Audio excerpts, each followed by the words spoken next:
ये तस्वीरें हैं ऑपरेशन सिंदूर में बहादुरी की मिसाल पेश करने वाले दौलतपुर चौक के मेजर निखिल शर्मा के माता पिता की, जिनका बेटा शादी के महज 3 दिन बाद ही रणभूमि के लिए रवाना हो गया। उन परिवार के साथ क्या किन भावनाओं से गुजरते हैं और किस तरह का माहौल रहता है, आज हम बातचीत करेंगे। हमारे साथ हैं राजेंद्र कुमार जी। हम जानते हैं आज इनसे कि किस तरह का माहौल था उस समय जब जो डिक्लेरेशन की थी उनके नाम की सेना मेडल की। राष्ट्रपति ने जो 15 अगस्त की पूर्व संध्या पर वीरता पुरस्कारों की एक सूची जारी की, तो उस सूची में हमारे बेटे मेजर निखिल शर्मा का नाम भी था। तो मैं उस सूची में आए हुए प्रदेश के समस्त वीर जवानों को जो देश की सीमाओं पर डटे हुए हैं, उन सब के परिवारों को हार्दिक बधाई एवं शुभकामनाएं देता हूं, जिनके बच्चों को ये वीरता पुरस्कार राष्ट्रपति जी द्वारा दिया जा रहा है। किस तरह का माहौल था जब वो यहाँ से जिस समय इस ऑपरेशन के लिए, ऑपरेशन सिंदूर के लिए गए थे? ऐसा है, ये 2017 में कमीशन हुए थे IMA देहरादून से। तो उसके उपरांत ये देश के विभिन्न हिस्सों में सेवाएं देते हुए 8.5 वर्ष के करीब इनको हो गए हैं। तो 25 अप्रैल को हम शादी करके वापस 26 को अपने घर लौटे। उत्तराखंड में हमने इसकी शादी की है। उत्तराखंड का परिवार है, पौड़ी गढ़वाल का। हमारी बहू रश्मि, उनका जो conflict resolution and management officer है वो UN में। अच्छा। तो काफ़ी लंबे समय से वो UN में काम कर रही है।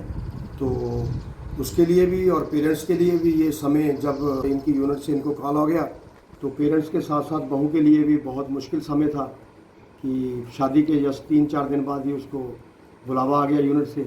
तो देश की उन हालात में देश के लिए जाना उसके लिए बहुत महत्वपूर्ण था। तो जी, देखिए देश के लिए महत्वपूर्ण था, मैं मानता हूँ आपकी बात। लेकिन एक सैनिक परिवार पे जिस माँ ने अपना बेटा भेजा होता है, उसके दिल पर क्या बीतती है? ये तो आप सब जानते ही हैं कि एक माँ के लिए कितना मुश्किल टाइम होता है ये। और शादी के टाइम ही इसको वहाँ से कॉल आई थी कि शादी के बाद आपने कहीं बाहर नहीं जाना है, फॉरेन नहीं जाना है, जैसे हनीमून पे जाना था इन्होंने जी। तो अपने कंट्री में ही रहना, क्योंकि कभी भी आपको कॉल आ सकती है। तो इसने मुझे बताया नहीं, पर बाद में मेरे को बताया था मेरी बहू ने। तो शादी के तीसरे दिन ही इसको बुला लिया वहाँ पे। उस टाइम हमारे लिए तो मुश्किल था ही, पर जो मासूम सी बच्ची हमारे घर आई थी उसके लिए भी बहुत मुश्किल था। पर उसने हमें बिल्कुल फील नहीं होने दिया कि मैं परेशान हूँ या कोई आंसू उसकी आँखों में आए हों।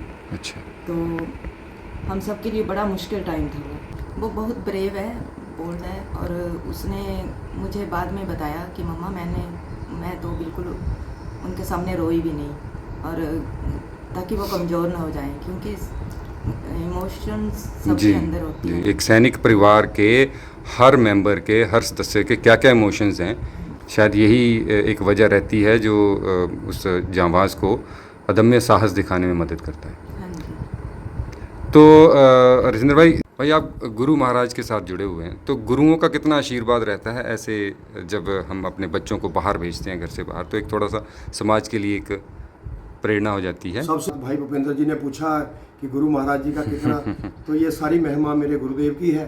गुरुदेव भगवान जी की बड़ी कृपा रही हमें अच्छे मार्ग पर चलाने के लिए, हमें अच्छे संस्कार देने के लिए, और बच्चों को भी अच्छे संस्कार देने के लिए, और बच्चों को देश सेवा का जो जज्बा है, ये मेरे गुरुदेव की ही कृपा है कि इस देश सेवा के जज्बे को लेकर वो आज भारतीय सेना में सेवाएं दे रहे हैं। ये उनका आशीर्वाद है। ये सब मेरे गुरु महाराज जी की कृपा है। और उसके उपरांत हमारी बहू भी समाज सेवा के क्षेत्र में UN की माध्यम से जो सेवाएं दे रही है, वो भी एक देश सेवा का ही एक जज्बा है, समाज सेवा का, मानव सेवा का जज्बा है।